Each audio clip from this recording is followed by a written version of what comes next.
Ladies and gentlemen, boys and girls, welcome back to the discourse on branding your communication. Branding your communication. Give me any color. Give me any color as long as it is black.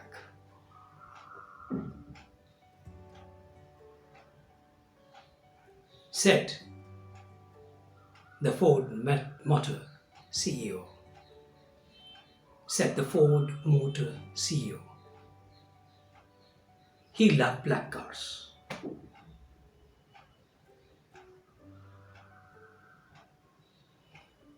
Give me a copper wire. Give me a copper wire of any metal. Give me a copper wire of any metal, says a CEO of a large copper wire manufacturing company. Quotes could be very acidic. Quotes could be very pungent. Quotes could be very funny. But the fun is made by the title of the person who's saying it. Till the time we achieve those kind of titles,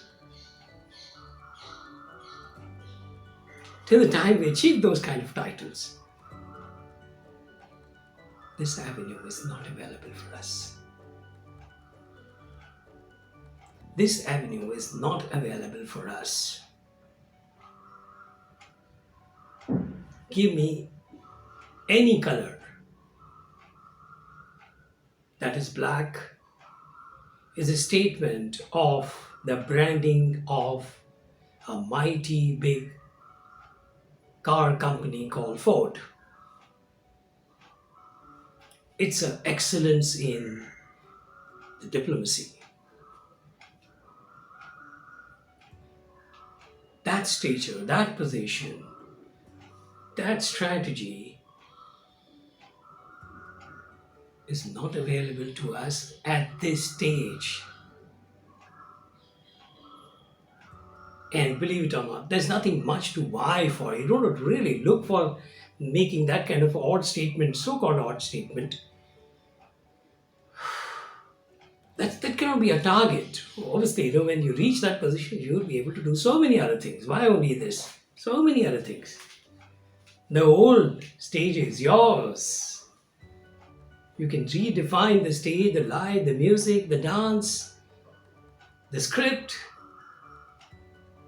the number of men you want to have on the stage, number of men you want to take away from stage, leaving you alone on the stage. All ample choices are available.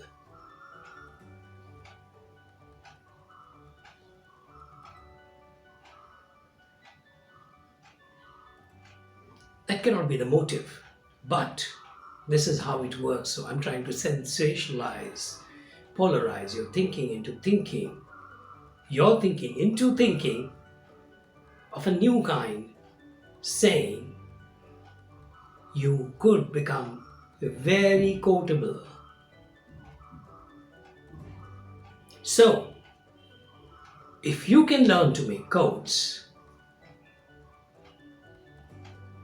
that is probably a more significant idea that you have now created about branding your communication.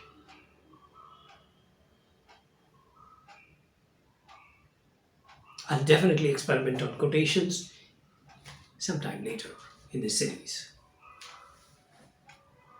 Right now, the agenda was context, reference to context, creating a context, and then making yourself getting registered. So you're highly printable. You're highly printable. Whether you have that spirit of being printed, or do you want to say something and say, oh, I'm sorry, did I say that? I'm sorry, this is not what I meant. Oh no, never, never, never. I can't. How can I make such a kind of statement? Please pardon me if you could. Actually, I want to say dot dot dot star star star. That is a kind of a feature of your communication that you are a long way apart of branding your communication. You're a long way apart. So, one of the first principles of registering your communication is it is precise, it is sharp, it is clear, it is intelligent. It says always, it always says, it is beautiful. If something is intelligent and beautiful as well, you might not consider a speech at all.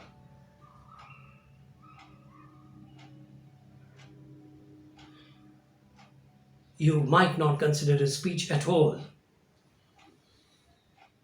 If something is beautiful, intelligent, you might not consider this as a speech at all, a statement at all.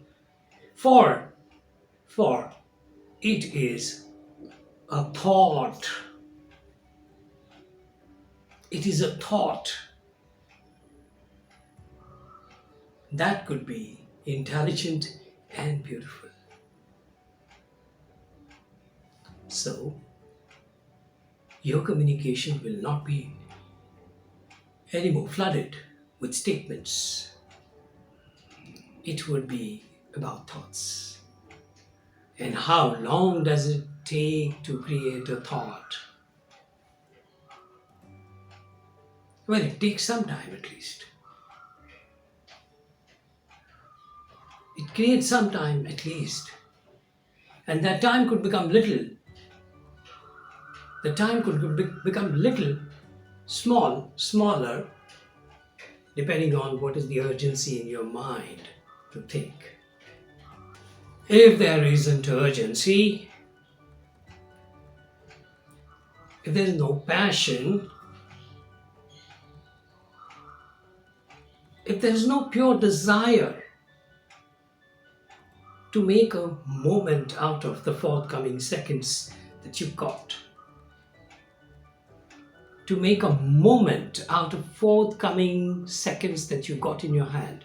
If there's no urgency, no desire, no passion, no commitment, no dedication, no imagination about how you can create that moment, you have lost a golden opportunity. The situation will come and go, come and go, come and go. You will never know that you are nowhere. You will never know you are nowhere. Pardon me if this discourse looks like a discourse for very adult, very competitive people. I'm taken absolutely wrong. You got me absolutely wrong. Today, a 10-year-old boy can have a dream of being a businessman. He could have a dream of being a writer, dream of being a show compare, dream of being an interviewer, dream of being a film director. What does he do in the film? Will he do something different in his life and different as a movie, as a scripter, as a director? No, he will tend to do much the same. So, if the change in your in the branding approach to your communication has to be implemented, I believe you include all 10-year plus. All 10-year plus.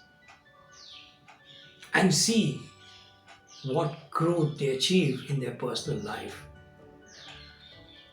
I mean, personally, it's never been a situation for me that, between this age to that age, you're allowed to make a mistake. Between this age to that age, you're allowed to visit those mistakes. Then there's a period where you can probably, profoundly feel sorry for those mistakes, and then you take up new things.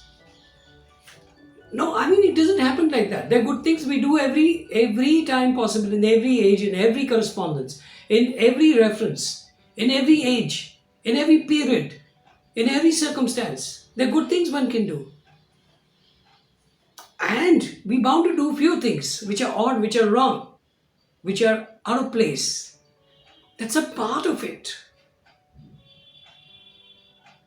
Few things we do unknowingly, few things we do knowingly. There isn't a phase of doing good things or bad things. There's no phase like that. So why do we eliminate 10-year from this communication, that he too can create his brand? And what do you need? What circumstances required? People, audience, situations, people in the queue, some people ahead of you in the queue, some people behind you in the queue. Well, that happens, isn't it? The moment you are grade 5, 6, 7, that worries all the time. Am I going to take this cup tomorrow? Am I going to get the A plus tomorrow? So on and so forth. So the branding, consciousness about branding self, well, there's no age bar. There is no age discrimination.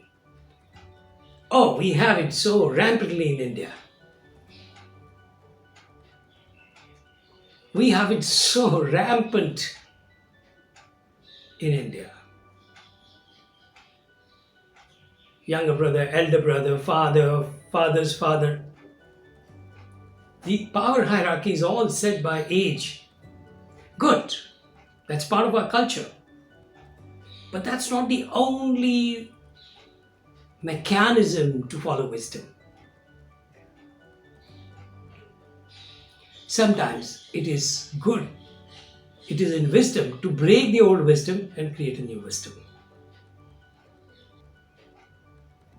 A landlord's son might ask the landlord,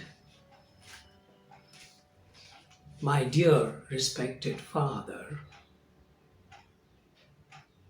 my dear respected father, are you aware of what is economics?"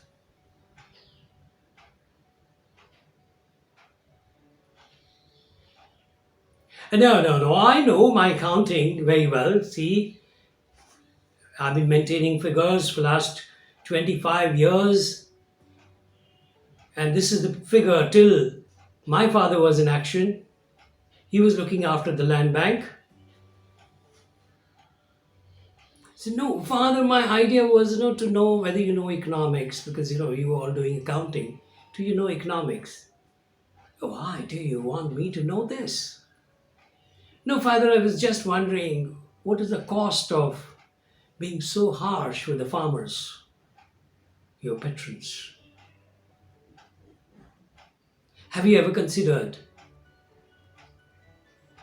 the utility of your patrons being treated better than what you have been?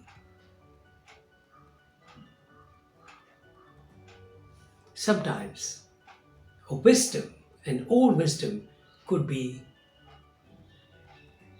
replaced by a new wisdom. Accounting to economics in a family of landlords.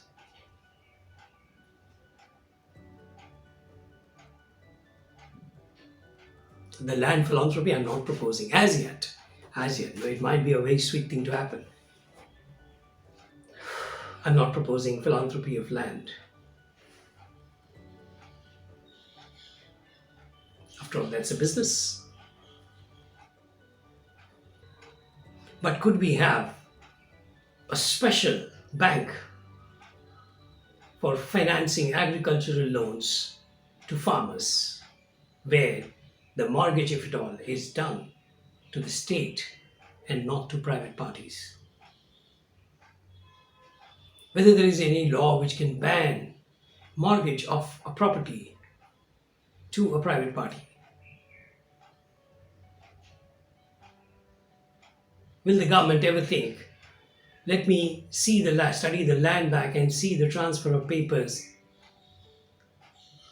and see in how many cases the property has been acquired by virtue of the default of the farmer.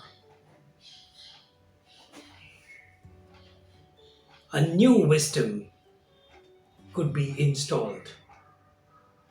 So I said, anything that is beautiful, that is intelligent, need not be a statement anymore. It would be, and it should be, it would be, it should be, it could be, it must be a thought. It must be a thought. So, with that thought, may I please sign off for the day. Thank you very much for being the part of this endeavor and wish you all the best. Good night.